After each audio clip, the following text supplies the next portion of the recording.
إن الحمد لله نحمده ونستعينه ونستغفره ونعوذ بالله من شرور أنفسنا ومن سيئات أعمالنا من يهده الله فلا مضل له ومن يضلل فلا هادي له وأشهد أن لا إله إلا الله وحده لا شريك له وأشهد أن محمدا عبده ورسوله يا أيها الذين آمنوا اتقوا الله حق تقاته ولا تموتن إلا وأنتم مسلمون يا أيها الناس اتقوا ربكم الذي خلقكم من نفس واحدة وخلق منها زوجها وبث منهما رجالا كثيرا ونساء واتقوا الله الذي تساءلون به والأرحام إن الله كان عليكم رقيبا يا أيها الذين آمنوا اتقوا الله وقولوا قولا سديدا يصلح لكم أعمالكم ويغفر لكم ذنوبكم ومن يطع الله ورسوله فقد فاز فوزا عظيما وإن خير الكلام كلام الله وخير الهدي هدي محمد صلى الله عليه وسلم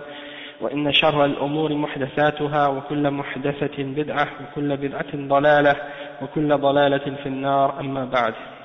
Donc aujourd'hui on commence le cours numéro 14 et on est dans le hadith numéro 4 dans l'explication des 40 hadiths de l'imam al-Nawawi al-Arba'un al-Nawawiyya. Et ce hadith, il est rapporté selon Abu Abdurrahman, Abdullah ibn Mas'ud, radiyallahu anhu. Donc on va lire le hadith ensemble en arabe, puis on va le traduire, puis on va lire le sharh après. Le cheikh il dit, وعن أبي عن أبي عبد الرحمن عبد الله بن مسعود رضي الله عنه قال حدثنا رسول الله صلى الله عليه وسلم وهو الصادق المصدوق إن أحدكم يجمع خلقه في بطن أمه 40 يوما نطفة ثم يكون علقة مثل ذلك ثم يكون مضغة مثل ذلك ثم يرسل إليه الملك فينفخ فيه الروح ويؤمر ب4 كلمات بكتب رزقه وأجله وعمله وشقي أو سعيد فوالذي لا إله غيره إن أحدكم لا يعمل بعمل أهل الجنة حتى ما يكون بينه وبينها إلا ذراع فيسبق عليه الكتاب فيعمل بعمل أهل النار فيدخلها وإن أحدكم لا يعمل بعمل أهل النار حتى ما يكون بينه وبينها إلا ذراع فيسبق عليه الكتاب فيعمل بعمل أهل الجنة فيدخلها رواه البخاري. Donc ça c'est un hadith rapporté par Abdullah ibn Mas'ud et sa kunya c'est Abu Abdurrahman. Donc c'est un des grands parmi les Sahaba, hein, c'est un des plus savants parmi eux également. Et il dit que le messager d'Allah sallallahu alayhi wa sallam a dit wa huwa as-sadiq al-masduq, celui qui est le sincère, le véridique dans la transmission de la révélation. Et il dit que la création de l'un d'entre nous dans le ventre de sa mère, elle est rassemblée pendant 40 jours sous la forme d'une nutfa. Et une nutfa, c'est comme une goutte, hein, comme une goutte de sperme. Et puis après il dit وَثُمَّ يَكُونُ عَلَقَةً مِثْلَ ذَلِكَ. Puis pendant la même période de temps, c'est-à-dire encore 40 jours, elle va être sous la forme de alaqa.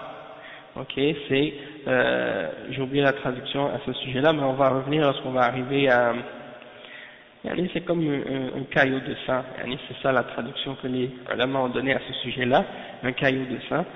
ثم يكون مضغة مثل ذلك. Puis après, il se transforme en mudra, c'est un petit morceau de chair. Ça c'est dans un autre 40 jours encore, dans le ventre de la femme. Puis à partir de, maintenant ça fait 120 jours, après les 120 jours, c'est-à-dire après les 4 premiers mois, Allah subhanahu wa ta'ala envoie un ange. Et cet ange, il est chargé de souffler dans le fœtus, de souffler l'âme à l'intérieur. Oui, c'est possible qu'on a déjà parlé de ça. Salam alaykum wa rahmatullah. Non, c'est bien possible qu'on ait déjà parlé de ça. Oui, mais là c'est le hadith qui parle de ça, c'est celui-là. Peut-être qu'on en a parlé déjà, mais on n'a pas mentionné, on ne mentionnait pas ce hadith-là au complet. Salam alaykum. Donc il dit, non ça va, et donc il dit, Donc l'ange elle vient, elle souffle l'âme dans le fœtus, et là, cet ange-là, il écrit 4 paroles, ou 4 choses sur ce fœtus. Il écrit son risque, c'est-à-dire qu'est-ce qu'il va avoir comme subsistance, qu'est-ce qu'il va avoir comme argent, comme nourriture, comme qu'est-ce qu'il va boire, etc. Tout ce qu'il va avoir dans sa vie, qu'est-ce qu'il va faire comme action, est-ce qu'il va être heureux ou malheureux. Tout ça, c'est écrit à ce moment-là par l'ange, riche ou pauvre, etc. Tout ce qu'il va avoir dans cette dunya et sa destination, tout ça c'est mentionné, c'est écrit. Il dit par celui que rien ne mérite d'être adoré en dehors de lui. Donc le prophète sallallahu alayhi wa sallam, il jure par Allah subhanahu wa ta'ala que l'un d'entre vous, il fait les actions des gens du paradis, jusqu'à ce qu'il ne reste entre lui et le paradis que une distance très courte. Puis, ce qui a été écrit pour lui prend le devant, puis il commence à faire les actions des gens de l'enfer, puis il rentre en enfer. Puis l'un d'entre vous fait les actions des gens de l'enfer, jusqu'à ce qu'il ne reste entre lui et l'enfer qu'une courte distance. Puis il commence, c'est-à-dire qu'est-ce qui a été écrit pour lui prend le devant, puis il commence à faire les actions des gens du paradis, puis finalement il rentre au paradis. Et ça c'est rapporté par Al-Bukhari. Donc c'est un hadith authentique. Maintenant le Cheikh Al-Fawzan explique ce hadith. Il dit قال ابن مسعود رضي الله عنه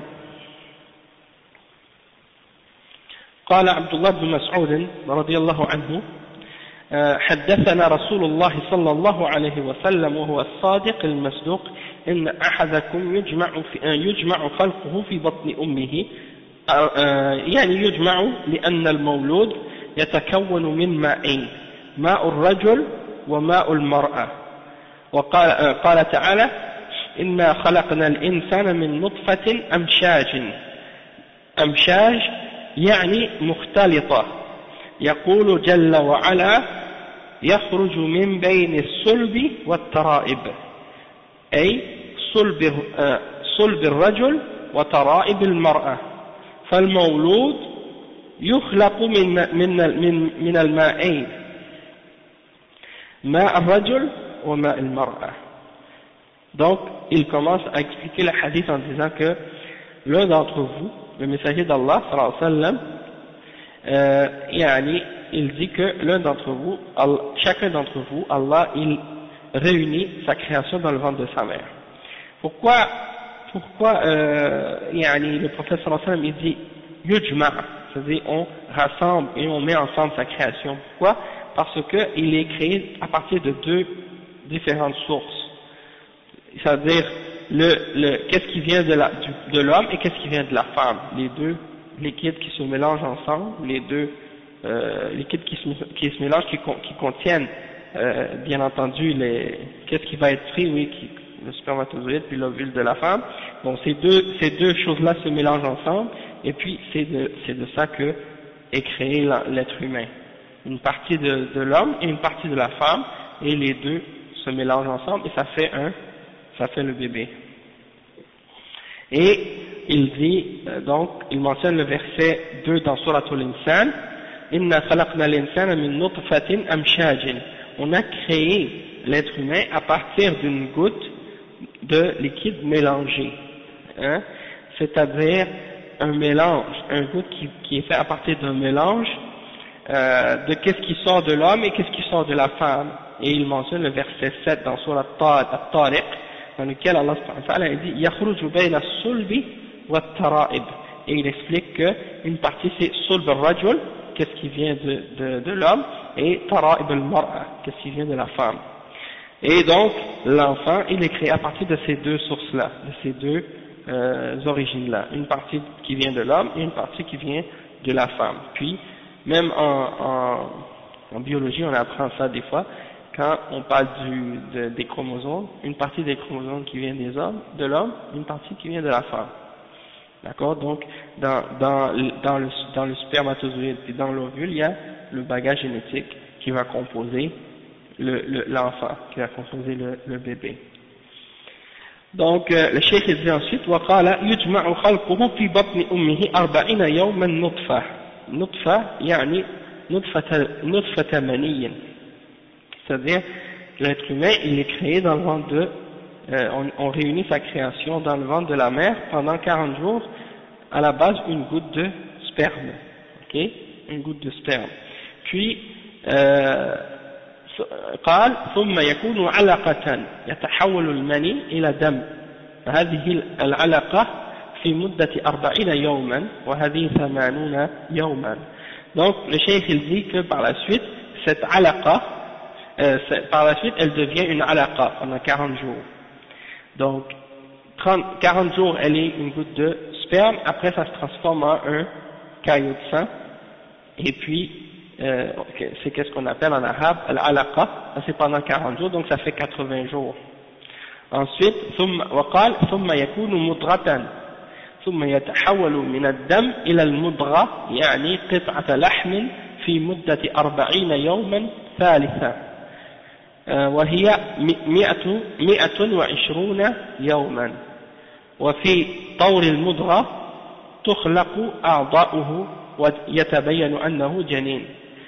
Puis ensuite il devient une mudra, c'est-à-dire il se transforme de ce caillot de sang, il devient une mudra, un petit morceau de chair pendant un autre 40 jours. Donc 40 jours plus 40 jours plus 40 jours, en fait ça fait en tout 120 jours. Et donc on peut dire 4 mois, parce que chaque mois a 30 jours.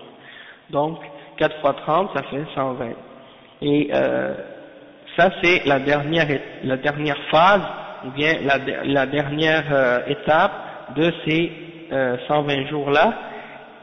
Ce caillot de sang se transforme en morceau de chair, puis on commence à voir apparaître certains membres dans le fœtus, et on peut distinguer maintenant que c'est un fœtus à partir de ce moment-là.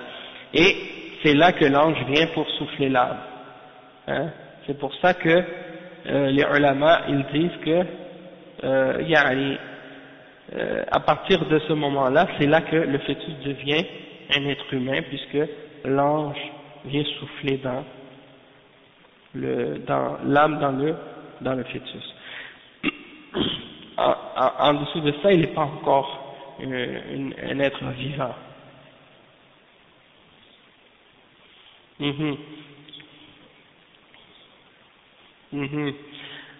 C'est ça.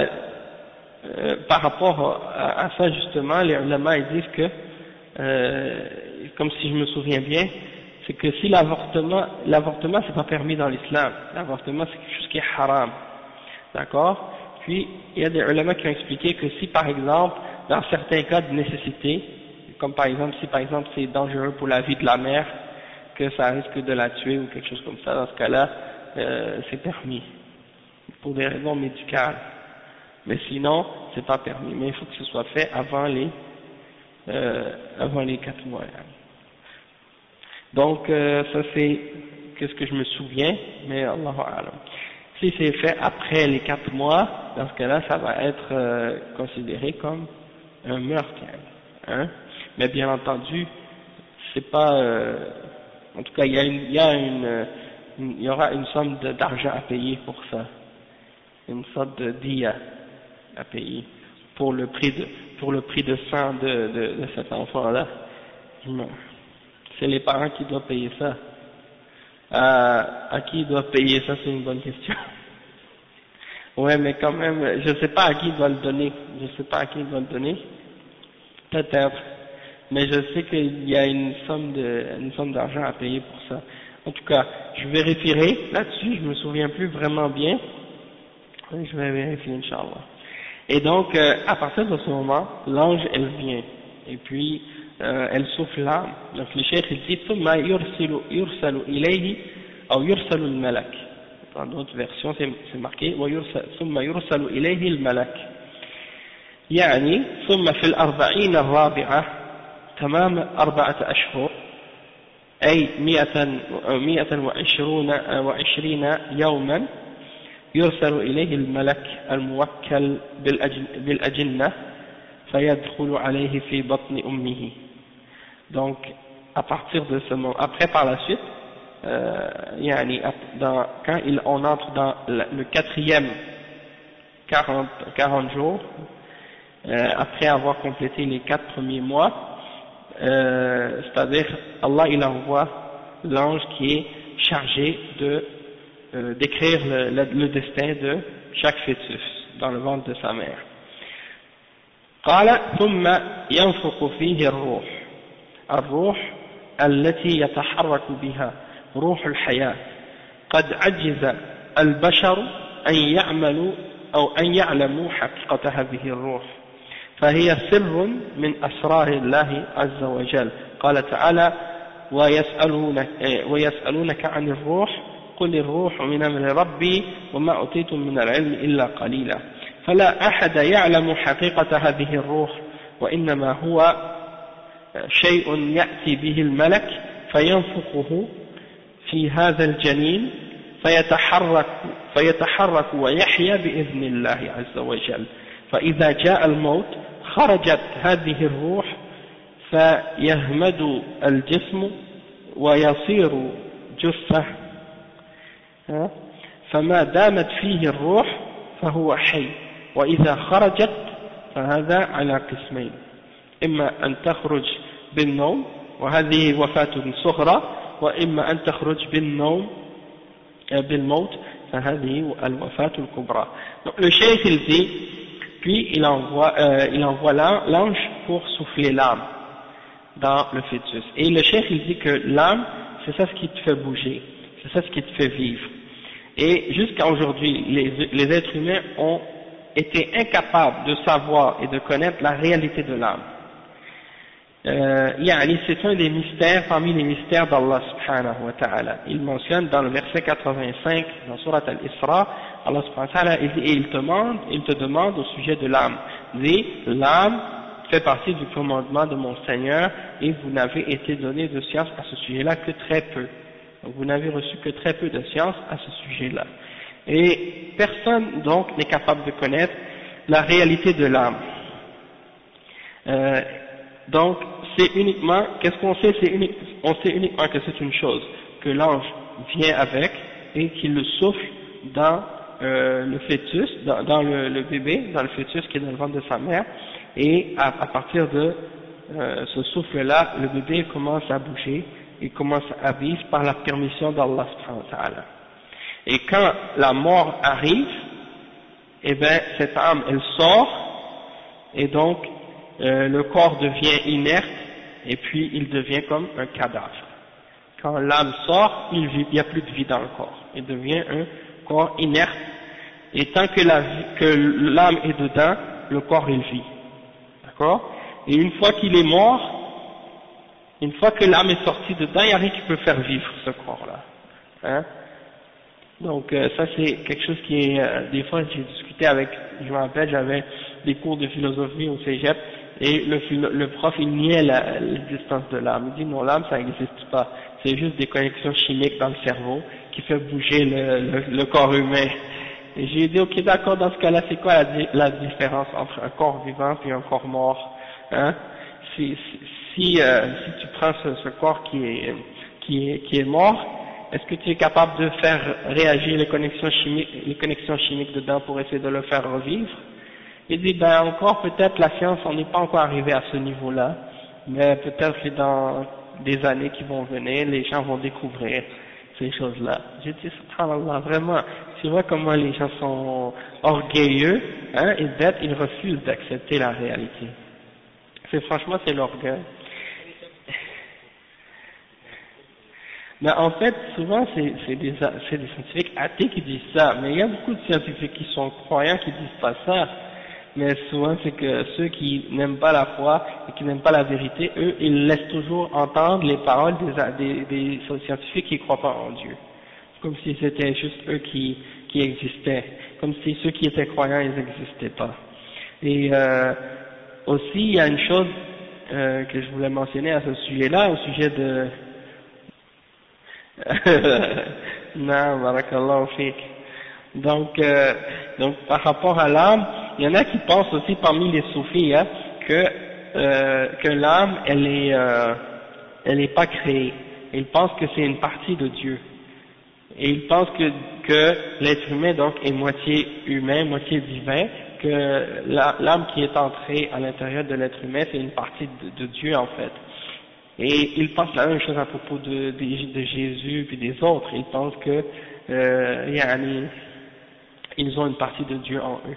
Et ça c'est faux, et on le voit même clairement dans ce hadith-là, parce que l'ange, c'est lui qui vient souffler l'âme dans le fœtus.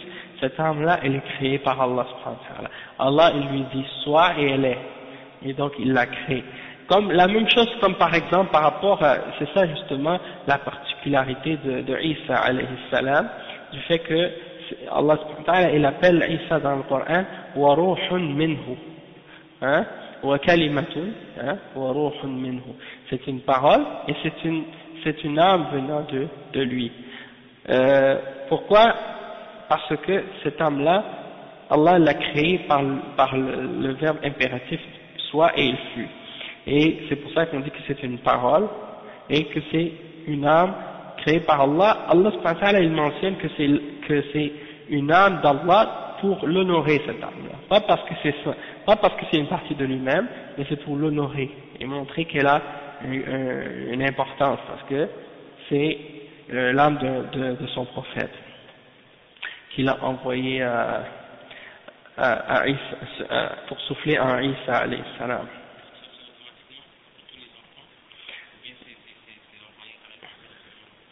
L'âme, il envoie l'ange à ses serviteurs, tous les enfants, pour souffler l'âme dans le fœtus.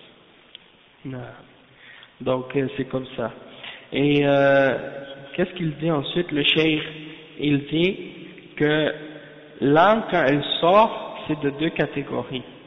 Soit qu'elle sort au moment du sommeil, quand tu dors, et ça c'est la petite mort, et soit qu'elle sort complètement, et ça c'est au moment de la mort, ça c'est la grande mort.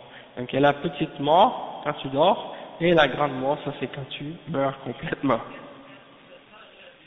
Donc le cheikh il mentionne un verset dans le Coran, dans le verset 60 dans Surat Al-An'am, قال تعالى هو الذي يتوفاك وهو الذي يتوفاكم بالليل ويعلم ما جرحتم بالنهار ثم يبعثكم فيه هذا النوم وهو الوفاة الصغرى وقال توفته رسلنا هذه الوفاة الكبرى رسلنا يعني ملائكة الموت. Donc il dit, et c'est lui, c'est-à-dire Allah subhanahu wa ta'ala, qui prend vos âmes durant la nuit, et il sait ce que vous faites durant le jour, et il va vous ressusciter, il va vous faire ressusciter. C'est ça, elle prend nos âmes, donc, puis quand tu te réveilles, je remets. Et même dans le verset dans Subhanallah, alhamdulillah alladhi ahyana ba'dama amatana wa ilayhi an-nushur. Ouais, louange à celui qui nous a fait revivre après qu'il nous a fait mourir, et c'est vers lui qu'on sera rassemblés. Et il y a le verset 42 dans Surat Az-Zumar, Allah il dit Allahu yatawaffa al-anfusa hina mawtiha wallati lam tamut fi manamiha fayamsiku allati qada 'alayha al-maut wa yursilu al-ukhra ila ajalin musamma inna fi dhalika la ayatin liqawmin yatafakkarun. Allah reçoit les âmes au moment de leur mort, ainsi que celles qui ne meurent pas au cours de leur sommeil. Il retient celles à qui il a décrété la mort, tandis qu'il renvoie les autres jusqu'à un terme fixé. Il y a certainement là des preuves pour les gens qui réfléchissent. Donc ça c'est, à propos de ce sujet-là, ça c'est clair. Donc, il y a le verset dans 60 dans Surat Al-An'am, puis juste après dans le verset 61, Allah subhanahu wa ta'ala, il dit, bon, ça c'était à propos du sommeil, هو الذي يتوفاكم بالليل ويعلم ما جرحتم بالنهار ثم يبعثكم فيه. Et puis ça c'est la petite mort, puis le verset qui suit par la suite, tawaffatuhu rusuluna, nos messagers prennent leur âme, et ça c'est la grande mort, c'est-à-dire la mort qui est finale, et rusuluna dans le verset c'est nos messagers, c'est-à-dire les anges de la mort. ينفخ فيه الروح وهذا من آيات الله عز وجل وهذا كما في قوله تعالى ولقد خلقنا الإنسان من سلالة من طين هذا آدم عليه السلام ثم جعلناه نطفة في قرار مكين وهذه الأربعون الأولى ثم خلقنا النطفة علقة يعني دما فخلقنا العلقة مضغة يعني قطعة لحم فخلقنا المضغة عظاما فكسونا العظام لحما ثم أنشأناه خلقا آخر فتبارك الله أحسن الخالقين. قال تعالى وقد خلقناكم أطوارا هذه الأطوار التي تأتي على الجنين في بطن أمه طور النطفة طور العلقة طور المضغة طور العظام واللحم ثم يكون إنسانا هذا خلق الإنسان وهذا من عجائب قدرة الله جل وعلا. قال تعالى يخلقكم في بطون أمهاتكم خلقا من بعد خلق في ظلمات ثلاث ظلمة البطن وظلمة الرحم وظلمة المشيمة والجنين في هذه الظلمات الثلاث. Donc, je vais juste vérifier quelque chose. Le verset 12, il mentionne le cheikh, le verset 12 dans Surat al-Mu'minun. Puis dans ce verset-là, il y a tout le développement du fœtus qui est expliqué en détail. Bon, il dit que, bon, le prophète sallallahu alayhi wa sallam il dit dans le hadith, puis il souffle à l'intérieur, il souffle l'âme dans le fœtus, l'ange souffle l'âme dans le fœtus. Ça fait partie des signes d'Allah subhanahu wa ta'ala, comme Allah subhanahu wa ta'ala dit dans le verset 12 dans Surat al-Mu'minun, à propos de Adam, en premier, il dit, nous avons créé, certes créé l'homme d'un extrait d'argile. Un extrait d'argile, c'est-à-dire de la terre, à la base. Donc Adam, alayhi salam, il était créé de terre, il n'est pas créé de sperme, il est créé à la base de la terre. Puis, ensuite, dans le verset 13, puis nous en fîmes une goutte de sperme dans un reposoir solide. Puis le verset 14, comme le cheikh il dit, donc, nutfa, ça c'est les 4 premiers jours. Puis ensuite, thumma khalaqna nutfata alaqa. Puis nous en fîmes une goutte de sperme dans un reposoir solide. Ensuite, nous avons fait du sperme une adhérence. Qu'est-ce qu'ils ont appelé l'adhérence? C'est al-alaqa. C'est le caillot de sang. Ok? Et فخلقنا العلقة مضغة يعني قطعة لحم. Ensuite, la alaqa est devenue un morceau de chair. Hein? Nous avons créé l'adhérence, et de l'adhérence nous avons créé un embryon. Puis de cet embryon, nous avons créé des os, et nous avons revêtu les os de chair. Et ensuite nous l'avons transformé en une toute autre création. Gloire à Allah, le meilleur des créateurs. Donc, c'est ça que le cheikh explique ici. Et il mentionne ensuite le verset 14 dans Surat Nuh. Allah subhanahu wa ta'ala dit وَقَدْ خَلَقَكُمْ أَطْوَارًا. Allah subhanahu wa ta'ala, il vous a créé en phases, différentes phases.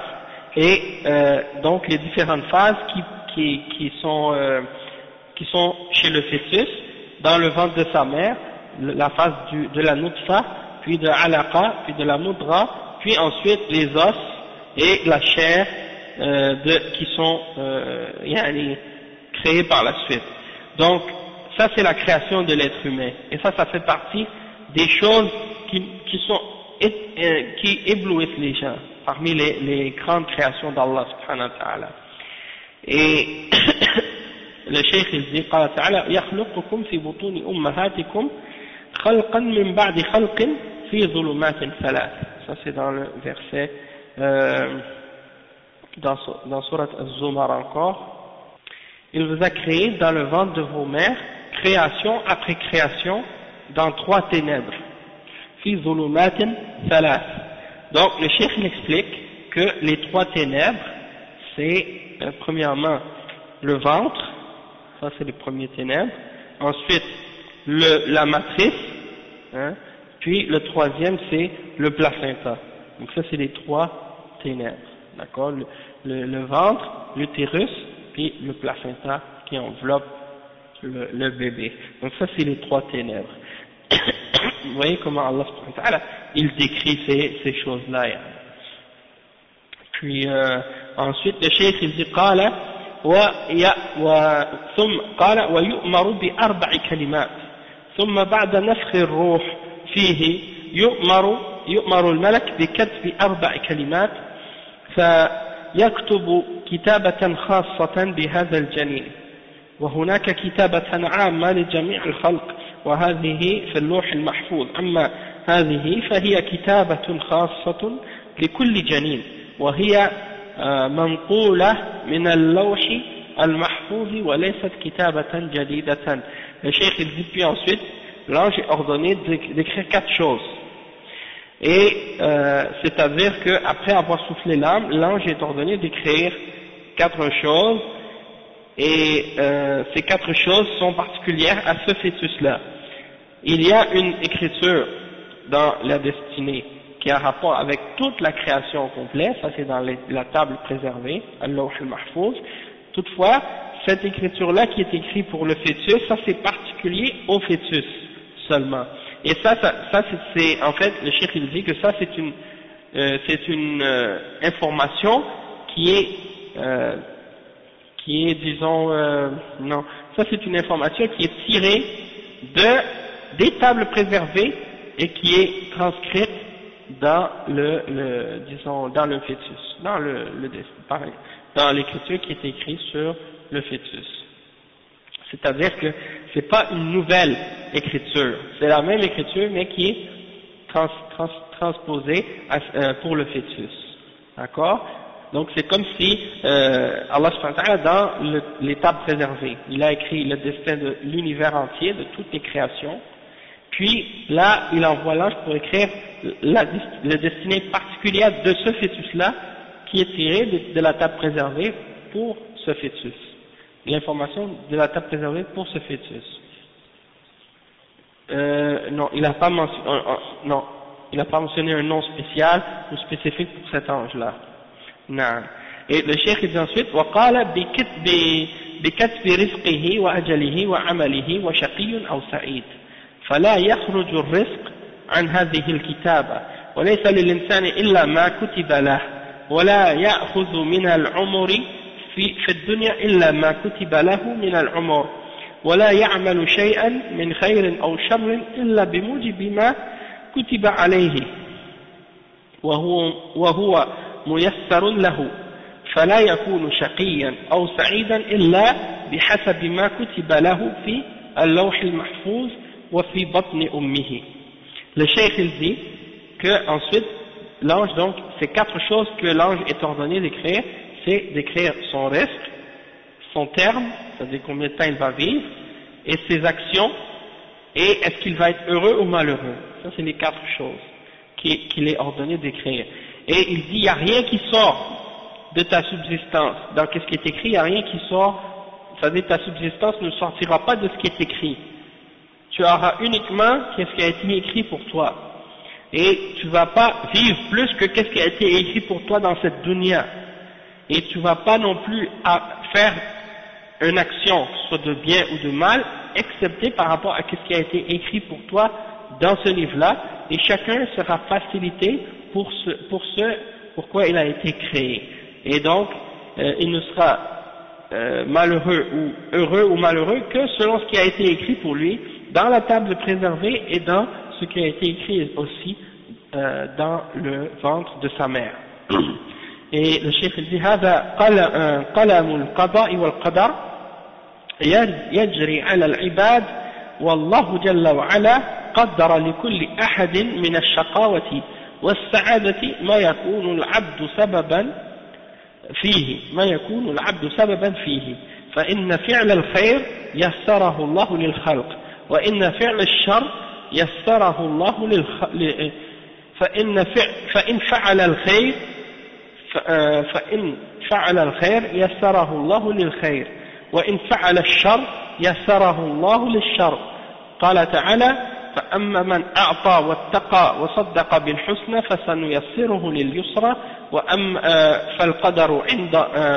فالقدر من عند الله والسبب من عند العبد قال وأما من بخل واستغنى وكذب بالحسنى فسنيسره للعسرى فيكون العبد سببا في شقائه أو سعادته بحسب أعماله ومقاصده والله تعالى يقدر على العبد بحسب ما يفعله العبد وما يقصده. Le cheikh il explique ici, il dit que ça c'est la plume du destin, de la prédestinée et du décret d'Allah subhanahu wa ta'ala qui s'applique sur les créatures.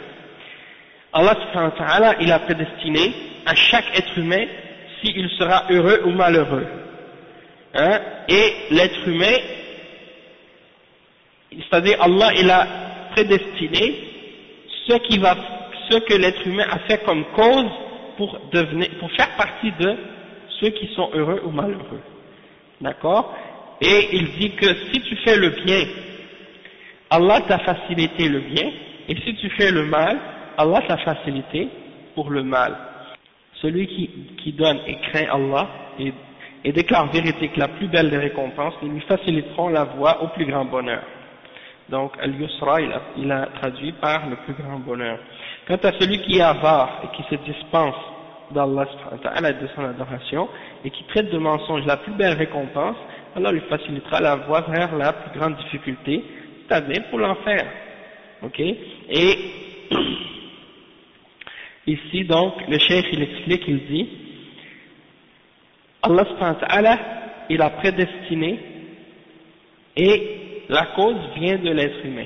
Allah subhanahu wa ta'ala, il a prédestiné qu'est-ce qui va t'arriver et les causes, ça vient de toi, ce que tu fais. Si tu fais les bonnes actions, Allah subhanahu wa ta'ala te facilite le bien. Si tu fais les mauvaises actions, Allah subhanahu wa ta'ala te facilite le mal. Donc, l'être humain, c'est lui qui est la cause de son malheur. Ok? Si il est malheureux, c'est de sa faute à lui, c'est parce que c'est lui qui a été la cause de son malheur, et si il est heureux, et s'il a le bonheur, il a été la cause de son malheur. Pourquoi? Parce que s'il a été heureux, il est la cause de son bonheur, et s'il a été malheureux, il est lui-même la cause de son malheur. Pourquoi? Parce que c'est selon ses actions et ses intentions, selon les actions qu'il a faites et selon les intentions qu'il a eues. Et Allah subhanahu wa ta'ala, lui, il a prédestiné pour l'être humain selon les actions de l'être humain et selon son intention. Le cheikh dit وهذا هو الجمع بين الأمرين أن الأعمال بقدر الله وأنها بفعل العبد فالعبد سبب وذلك لأن المجنون وغير العاقل والمكره والناس لا يؤاخذ لأنه غير عن غير قصد وليس هذا من كسبه ولا من عمله وإنما يؤاخذ البالغ العاقل المدرك لأنه هو الذي يجني على نفسه أو يجني لها فإما أن يجني لها خيرا وإما أن يجني لها عليها شرا وإما أن يجني عليها شرا. Il dit donc c'est comme ça qu'on doit réunir les deux affaires, les deux choses, la prédestination puis les actions que tu fais. Le cheikh il dit les actions que tu fais sont prédestinées par Allah subhanahu wa ta'ala et elles sont les actions de l'homme. Allah les a prédestinées mais elles sont faites par l'être humain. Et l'être humain il est la cause. L'être humain il est la cause. Et le cheikh il dit l'explication de ça c'est que quand on regarde une personne qui est folle, qui a une déficience intellectuelle, qui ne réfléchit pas, une personne qui est contrainte, c'est-à-dire on la force à faire quelque chose, ou bien quelqu'un qui a oublié, ok, cette personne-là n'est pas critiquée, n'est pas blâmée, n'est pas prise pour compte pour qu'est-ce qu'elle fait, parce qu'elle ne réfléchit pas et elle n'a pas fait qu'est-ce qu'elle fait consciemment et volontairement. Donc elle n'est pas prise pour compte pour qu'est-ce qu'elle fait. Le sommeil aussi, qu'est-ce que tu fais pendant que tu dors aussi, ça compte pas. D'accord? Mais le cheikh il dit, ces gens-là sont pas blâmés. C'est quoi la différence? entre quelqu'un qui est fou ou quelqu'un qui est inconscient ou quelqu'un qui est contraint et une personne qui n'est pas contrainte ou qui n'est pas folle ou qui n'est pas inconsciente. La différence, c'est ça. Ou bien un enfant aussi. L'enfant, il fait des choses, il ne réfléchit pas. Hein. Tu vas le voir, même parfois, il va peut-être traverser la rue, il va même pas regarder. Parce que il n'est pas conscient, il ne réfléchit pas. Hein. Donc ça, c'est la preuve. Et l'être humain, qui est intelligent, qui a toute sa raison, qui est pubère, qui a atteint l'âge de raison, et qui comprend qu'est-ce qui se passe autour de lui, qui a toute sa capacité intellectuelle, celui-là, quand il fait quelque chose, il le fait avec conscience et il fait une action qui réfléchit, et donc lui, il est pris pour compte pour qu'est-ce qu'il fait, il est responsable. Tandis que la personne qui est folle ou qui est contrainte ou autre, celle-là, elle n'est pas prise pour compte pour qu'est-ce qu'elle fait. Ça prouve qu'on a une liberté, ça prouve qu'on a un choix, ça prouve qu'on a une capacité de faire ce qu'on veut. Il y a un frère cette semaine, il me demandait, il me dit, donne-moi la preuve que l'être humain, il a une volonté. Et je lui mentionnais le verset dans le Coran. Allah subhanahu wa ta'ala dit, Nisa'ukum harsul lakum, fa'tu harsakum anna shi'tum. Allah subhanahu wa ta'ala, il dit dans le Coran, dans Surat al-Baqarah, vos femmes sont comme un champ pour vous, alors labourez votre champ comme vous voulez. C'est la preuve qu'on a une volonté. Allah subhanahu wa ta'ala, il n'aurait pas dit labourez votre champ comme vous voulez si on n'avait pas de volonté.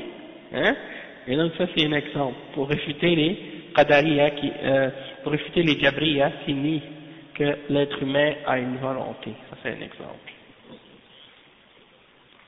Non, c'est pas ça, c'est qu'ils disent que l'être humain, il est forcé de faire le péché ou de faire le bien. Il n'a pas de volonté. Si tu fais un péché, c'est Allah qui te force à le faire, toi t'as pas de choix dans ce que tu fais. Et si tu fais quelque chose de bien, t'as pas le choix non plus.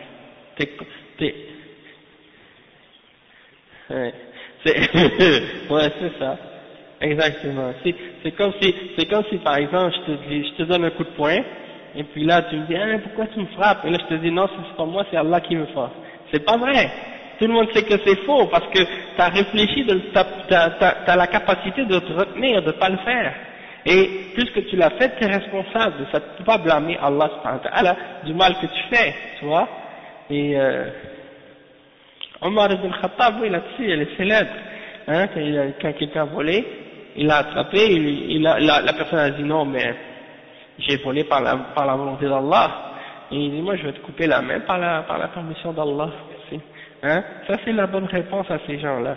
Tu peux pas dire à quelqu'un, par exemple, bon, je vais prendre l'argent dans ta poche, et puis tu te dis non, c'est pas moi qui a voulu faire ça, c'est Allah qui m'a fait que j'ai fait ça, c'est prédestiné, c'est qadar. Non, ça c'est pas une excuse, tu comprends?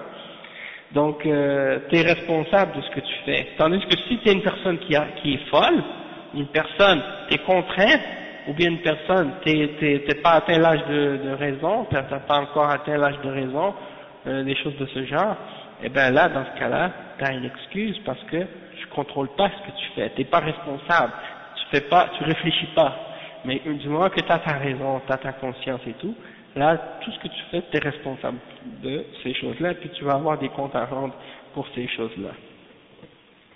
Donc, si le cheikh il dit, si tu fais du mal,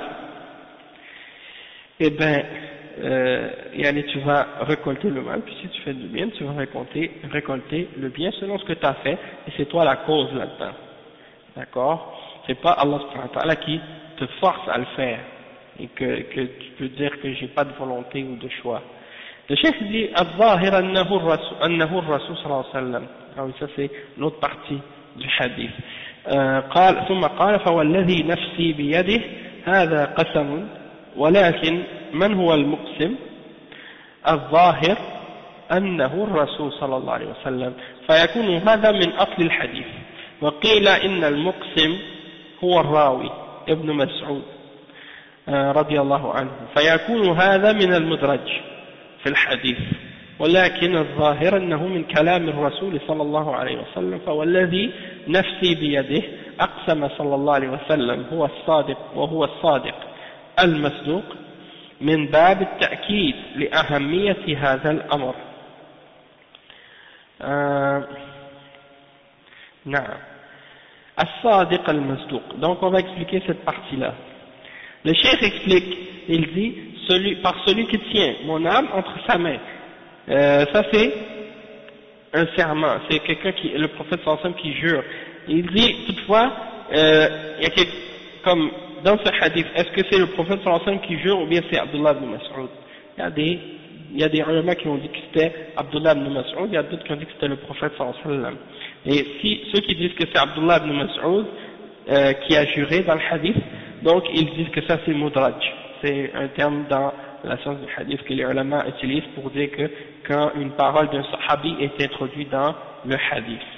Donc ils disent ça c'est mudraj, ça veut dire que c'est une parole du sahabi qui est mélangée avec le hadith.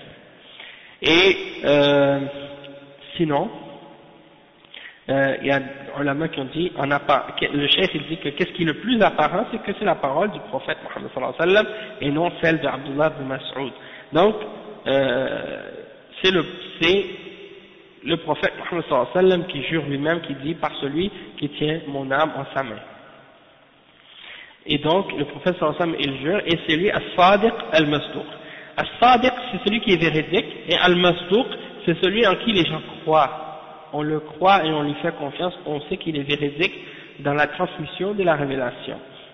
Hein? Il est fiable, il est le véridique et il est cru par les gens. Les gens croient en qu'est-ce qu'il a transmis de la révélation, et ça c'est dans le sens de la confirmation pour montrer l'importance de la chose dont il parle. Parce que en réalité, le prophète sallallahu alayhi wa sallam n'a pas besoin de jurer, puisqu'il est véridique. Il n'a pas besoin de jurer, mais il jure pour montrer l'importance du sujet. Et alors qu'il est as-sadiq, il est le véridique, et il est al-masduq, c'est-à-dire les gens le croient. Donc il n'a aucun besoin de jurer.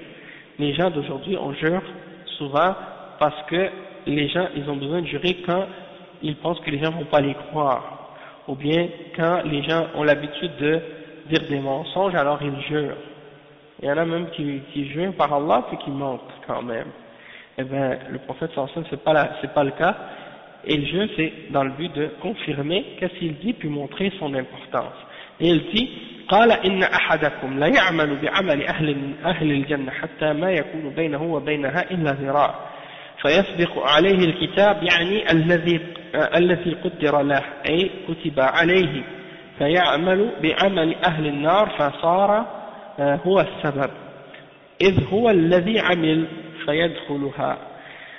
Donc le cheikh il dit que le prophète sallallahu alayhi wa sallam il jure que l'un d'entre vous il va faire les actions des gens du paradis jusqu'à ce qu'il reste qu'une petite distance entre lui et le paradis, puis qu'est-ce qui a été écrit pour lui, ça va prendre le devant, puis donc c'est-à-dire que ce qui a été prédestiné et écrit pour lui, ça prend le devant. Et puis il commence à faire les actions des gens de l'enfer, donc c'est lui qui est la cause, parce que c'est lui qui a fait les actions des gens de l'enfer, et donc à cause de ces actions, il rentre en enfer. C'est pas que Allah subhanahu wa ta'ala qui le fait entrer en enfer comme ça, c'est lui qui fait les actions, et à cause de ces actions, il mérite d'aller en enfer, donc c'est lui la cause. C'est ça, c'est comme s'il a pris la décision de le faire, et il a choisi de faire ces actions-là, et ces actions, c'est à cause de ces actions que, disons, ces actions sont la cause qui fait que il va aller en enfer.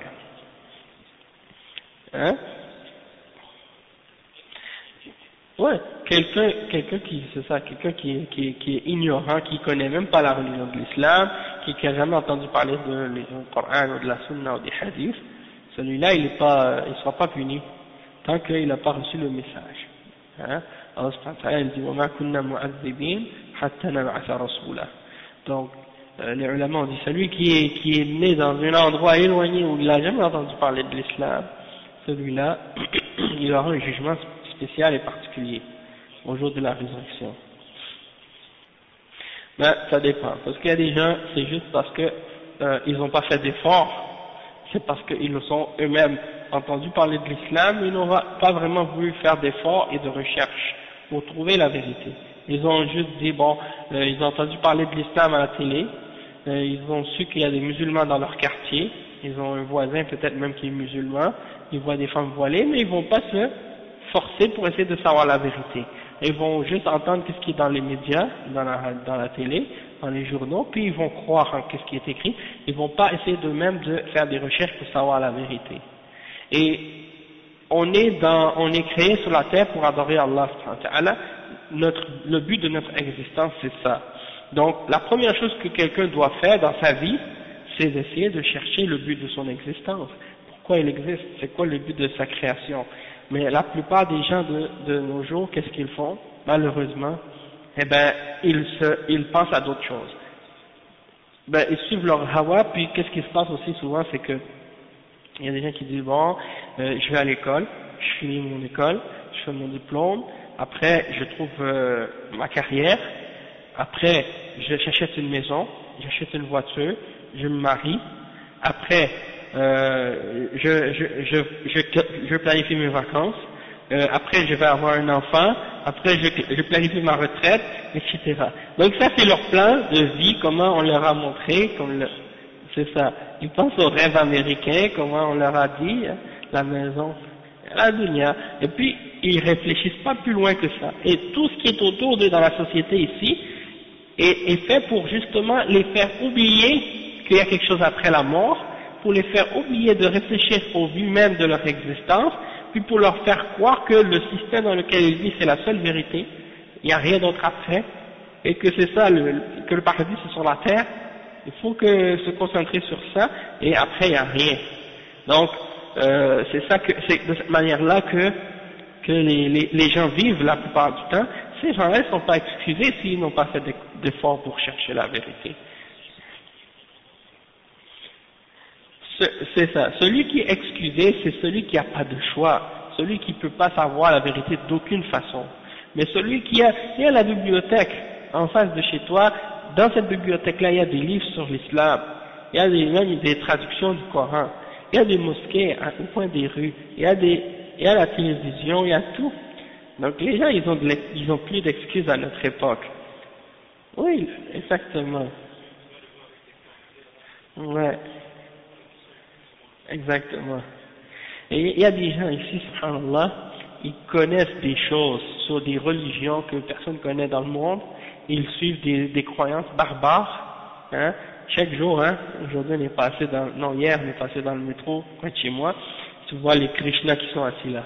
C'est des convertis, c'est pas des gens qui viennent de l'Inde, c'est des gens qui sont convertis à la religion des Krishna, oui, des Québécois.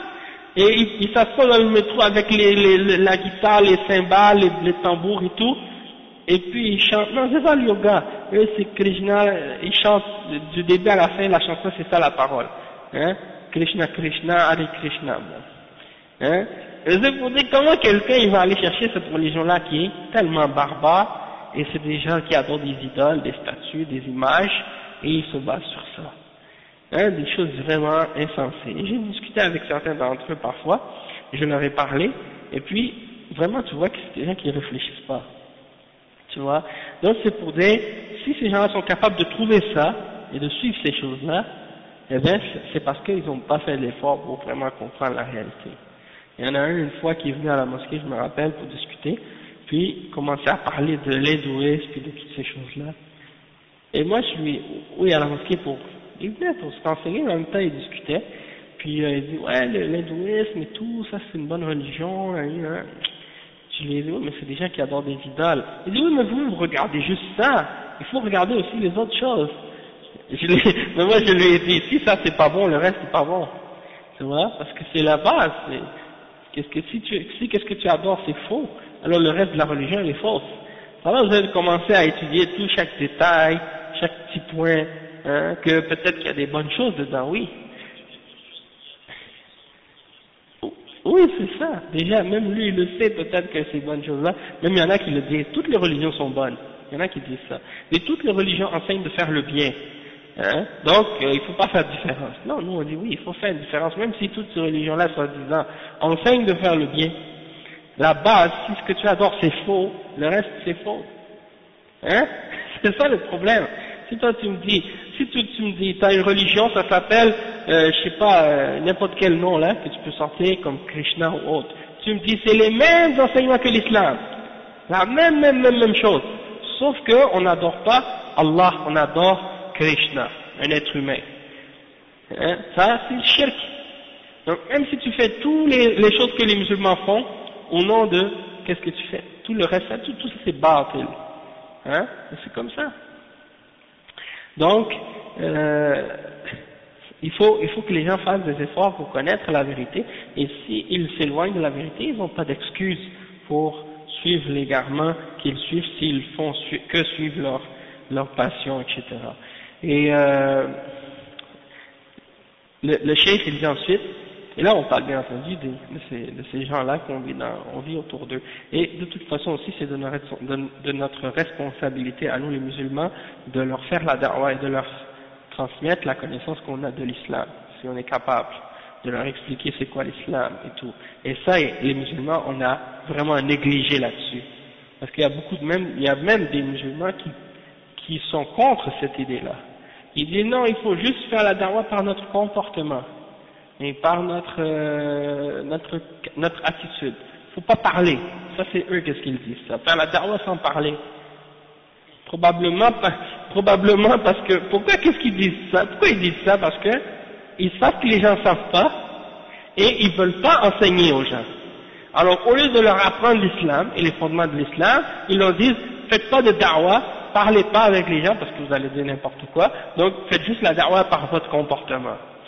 Et nous on dit non, le comportement oui c'est important, ça fait partie de la da'wah, mais il faut aussi qu'il y ait avec ce comportement-là des connaissances et des explications qui sont données pour expliquer, clarifier aux gens les enseignements et la vérité.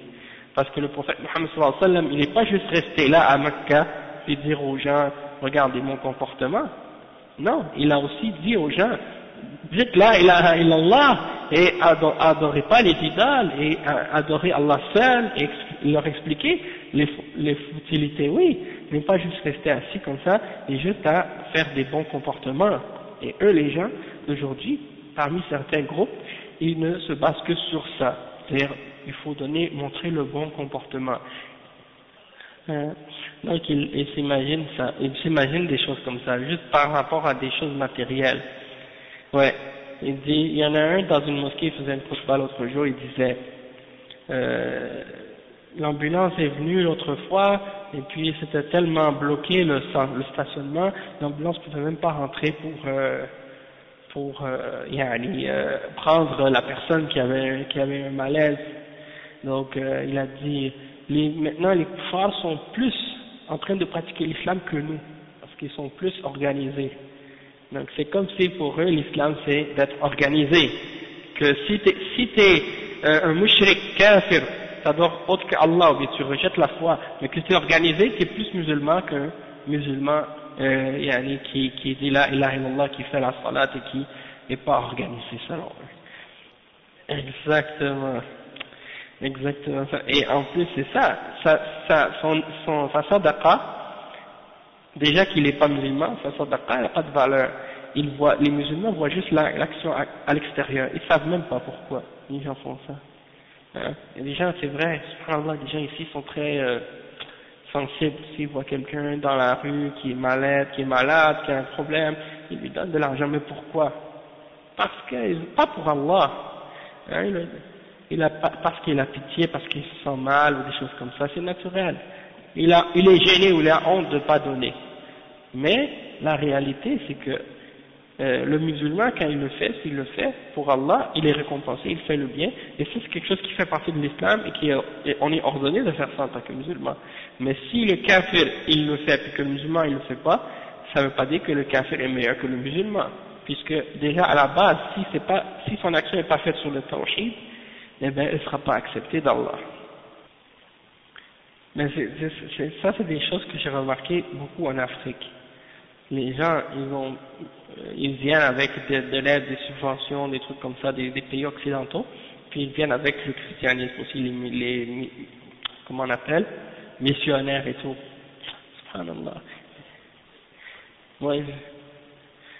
Moi, je vais te dire franchement, j'ai rencontré un monsieur dans l'avion quand je m'en allais au Mali. Et je commence à discuter avec le monsieur il me dit ouais, je suis président d'une association au Mali, et puis c'est une association catholique. J'ai dit subhanallah, et j'ai dit vous êtes catholique ou musulman? Il dit moi je suis musulman, mais je suis président d'une association catholique, et puis on fait des conférences un peu partout dans le monde. J'ai dit Allah al-Musta'an. Donc c'est pour voir à quel point des fois les gens ils n'ont pas d'aqidah, alors ils font n'importe quoi, ils prennent de l'argent des kuffars, et puis tout le monde qui vient avec de l'argent, il leur ouvre les bras, mais ils n'essaient pas de distinguer est-ce que c'est la vérité ou est-ce que c'est le mensonge. Donc il faut faire attention à ça. Allah al-Musta'an. Donc le prophète sallallahu alayhi wa sallam il nous a dit que selon, donc à cause de tes actions, si tu à la fin tu as vécu toute ta vie en faisant les bonnes œuvres, en agissant comme les gens du paradis, puis à la fin de ta vie tu commences à faire les actions des gens de l'enfer, et puis tu rentres dans l'enfer à cause de tes actions. Donc c'est très dangereux et ça nous incite à rester toujours ferme, à toujours continuer à faire le bien jusqu'à la mort.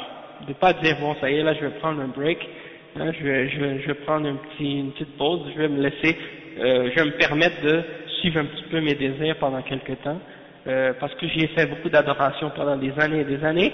Là je suis fatigué un petit peu, je vais me reposer, je vais aller m'amuser.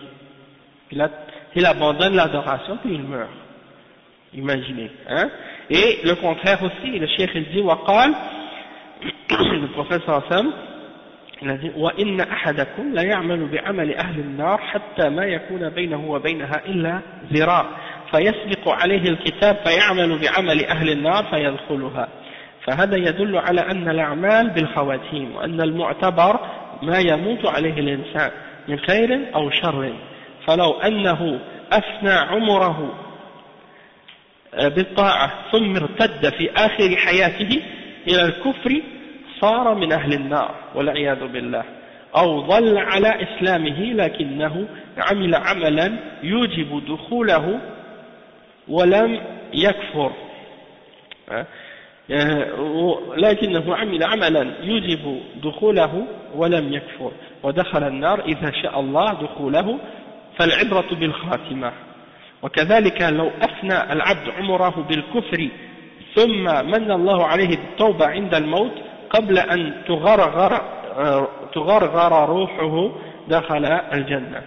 ولذلك ينبغي للمسلم أن يكثر من الدعاء بحسن خاتمته ولا يغتر بعمله، لأنه لا يدري ما يختم له به، وعلى هذا لا يحكم على إنسان أنه من أهل النار أو من أهل الجنة بموجب أعماله إلا من شهد له رسول الله صلى الله عليه وسلم، لأن هذا راجع إلى علم الله تعالى وإلى الخواتيم التي يموت عليها الإنسان، والخواتيم لا يعلمها إلا الله سبحانه وتعالى.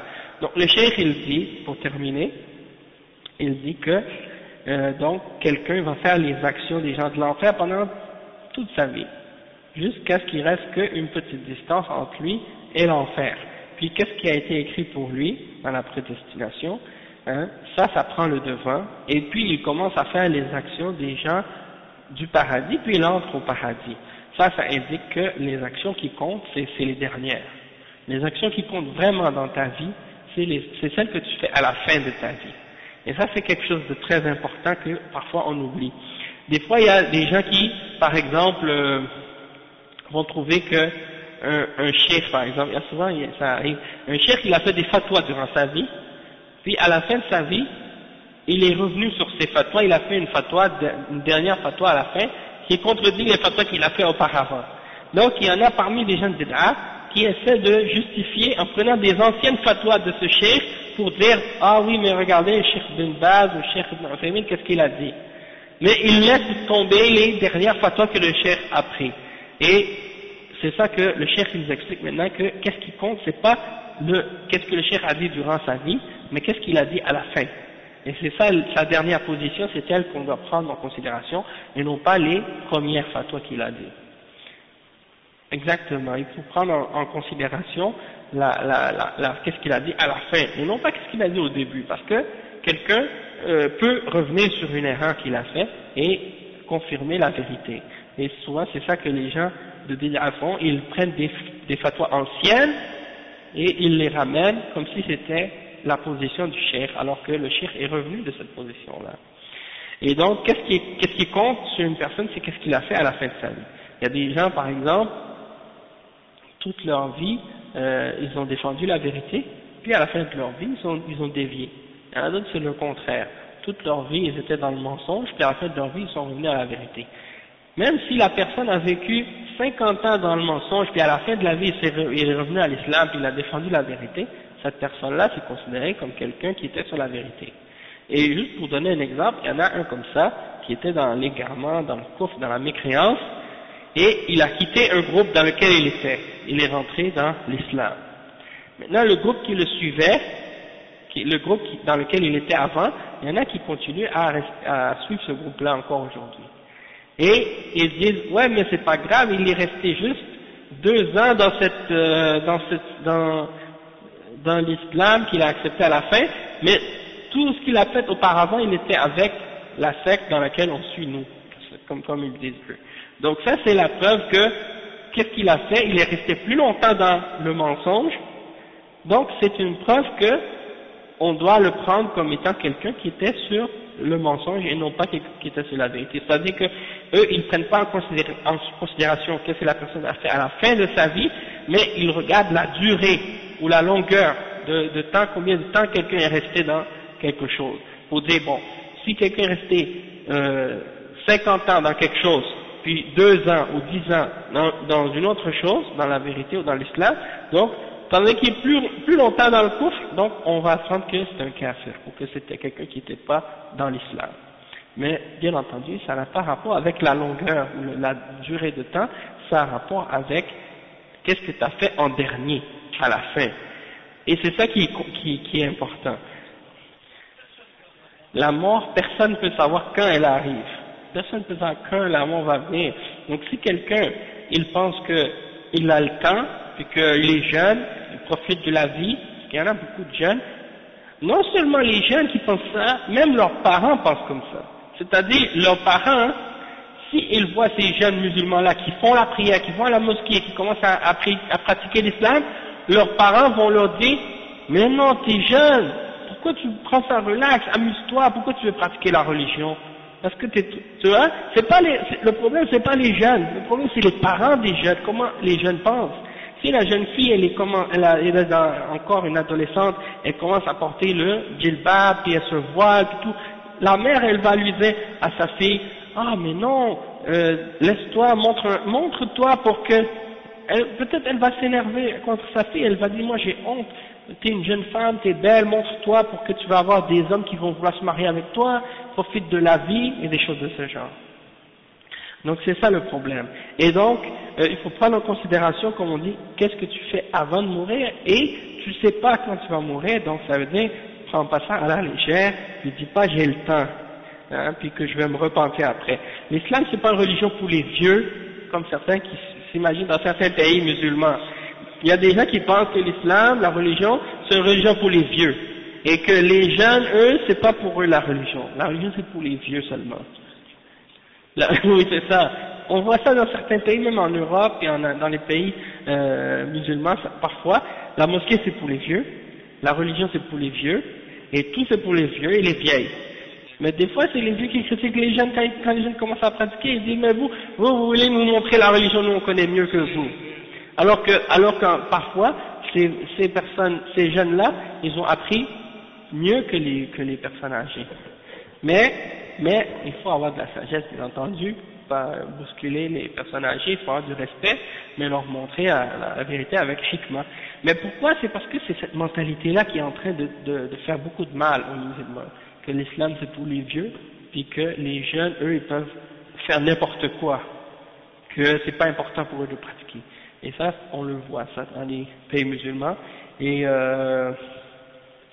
alhamdulillah, il y a beaucoup de jeunes maintenant qui reviennent à la mosquée, commencent à pratiquer la religion, commencent à étudier la religion, puis on voit ça de plus en plus partout, et alhamdulillah, ça c'est un bien. Donc, tu vois des jeunes femmes par exemple, qui marchent avec leur mère dans la rue. La jeune fille, elle marche avec sa mère. Sa mère, elle a un foulard, elle a le djilbab traditionnel et tout, la robe traditionnelle et tout. Mais la jeune fille, elle marche dans la rue presque nue. Donc tu dis, mais où est-ce qu'elle est la raison et la logique de cette mère? Elle voit pas que sa fille marche à moitié nue dans la rue, et elle porte le voile, puis elle pense pas que de dire à sa fille, habille-toi, comment j'ai honte de te voir marcher dans la rue comme ça? Même pas. Ce réflexe-là vient même pas dans son esprit, parce que la plupart de ces musulmans-là, ils n'ont pas été éduqués avec le principe d'ordonner le bien et d'interdire le mal. Ils ont été éduqués de dire, ça c'est la modernité, ça c'est maintenant c'est les jeunes, la nouvelle génération, c'est les jeunes, la liberté, et puis j'étais allé manger dans un restaurant dernièrement, et il y a justement une femme là qui parlait, vendredi passé, c'est-à-dire avant hier. La femme, elle commence à parler, la femme c'est une musulmane, d'un pays musulman, elle dit, ah oui, t'as vu qu'est-ce que les Afghans, qu'est-ce qu'ils ont fait, là, l'homme qui a tué ses 4 filles, je sais pas quoi, elle dit, c'est quoi ça, ils font des crimes d'honneur. Moi j'ai dit ça n'a rien à voir avec l'islam. Il dit, pourquoi vous critiquez de cette manière, comme si c'était quelque chose de la religion? Elle dit, ouais, ils veulent que les musulmans, ils veulent forcer les filles à porter le voile et tout. Elle dit, moi quand je vais avoir des filles, si j'ai des filles, je vais les laisser mettre des jeans, je vais les laisser s'habiller comme elles veulent. J'ai dit, et moi si j'ai des filles, je vais les faire se voiler, et puis je vais leur ordonner d'obéir à Allah subhanahu wa ta'ala. C'est pas comme ça qu'est-ce que les médias vous racontent, et vous disent des choses, que vous les croyez, que vous acceptez tout ce qu'ils disent. Parce que c'est des mensonges. Exactement. C'est ça. Quand un chrétien il tue sa femme, ses enfants, et puis il tue lui-même après, il n'y a personne qui va dire, ah ça c'est le christianisme. Et ça on a tout le temps, hein.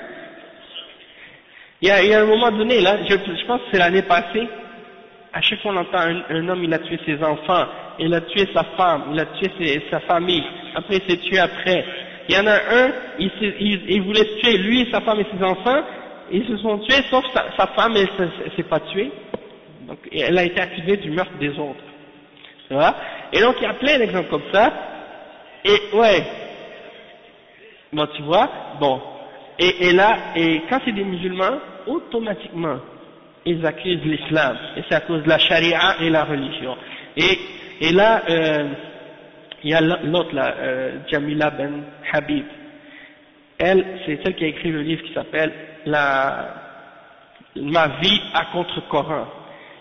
Déjà, bon, c'est ça, dans le journal, à la radio, à Dutrisac, à Radio-Canada, elle parle. Elle est mariée avec un journaliste québécois. Cette femme, depuis qu'elle a commencé à écrire son livre, maintenant elle parle dans toutes les chaînes de télévision, dans les chaînes de radio. Chaque fois qu'il y a quelque chose qui se dit au sujet de l'islam, c'est à elle qu'on donne la parole. Oui. Alors qu'elle-même, elle connaît rien de l'islam, mais qu'est-ce qu'elle fait? Elle-même, elle dit, même, je suis pas musulmane. Elle dit, je suis musulmane de culture et je ne crois pas en l'islam. Donc, ça dit qu'elle n'est pas musulmane.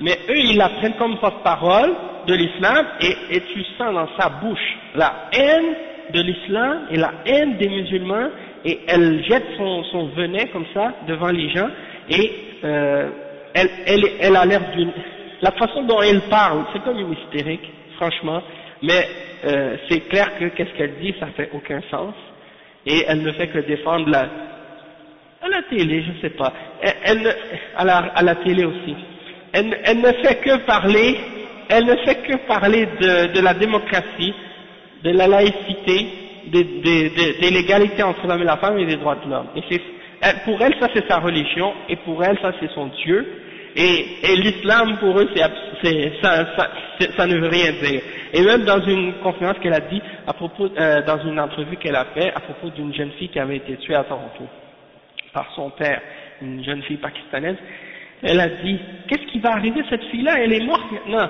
il n'y a plus rien après. Donc, tu vois, c'est comme si on vous a dit, maintenant elle est morte, maintenant il n'y a plus rien après. Il n'y a pas de paradis, il n'y a pas de vie après la mort. Donc c'est clair que cette femme-là, elle est athée, elle croit en rien. Quelqu'un qui croit un minimum à Dieu, il ne peut jamais dire, ok. Bon, ben, c'est ça qui se passe. Eux, ils veulent avoir un porte-parole qui va répéter aux gens qu'est-ce que eux veulent entendre, et ils ont trouvé ce perroquet qui va répéter ce qu'ils veulent, et là ils sont heureux avec ça. Mais ils vont jamais. Non, c'est pas elle. Mais ils veulent pas faire parler quelqu'un qui est musulman, qui va leur expliquer que nous, les musulmans, on doit croire en tout ce qui est dans le Coran et tout ce qui est dans la Sunna. Même si quelqu'un rejette une lettre dans le Coran, hein, si quelqu'un rejette un mot dans le Coran, il sort de l'islam. Alors que dire de celui qui rejette des principes et des règles et des versets entiers et des hadiths en entier? Donc peu importe qu'est-ce que la personne fait dans toute sa vie, qu'est-ce qui compte, c'est qu'est-ce qu'il fait à la fin. Et si quelqu'un dans toute sa vie il a été croyant, obéissant, et qu'à la fin de sa vie il apostasie et quitte l'islam, il rentre dans le coffre, alors il va faire partie des gens de l'enfer pour l'éternité, tandis que si quelqu'un est resté sur son islam mais qu'il a fait des actions qui lui fait mériter l'enfer sans qu'il ait mécru, donc il va rentrer en enfer si Allah veut le faire rentrer, et puis c'est par rapport à ce qu'il a fait à la fin de sa vie, même s'il ne va pas demeurer éternellement en enfer parce qu'il n'a pas fait le kufr ou le shirk majeur, mais il va quand même entrer en enfer par rapport à des péchés qu'il a fait.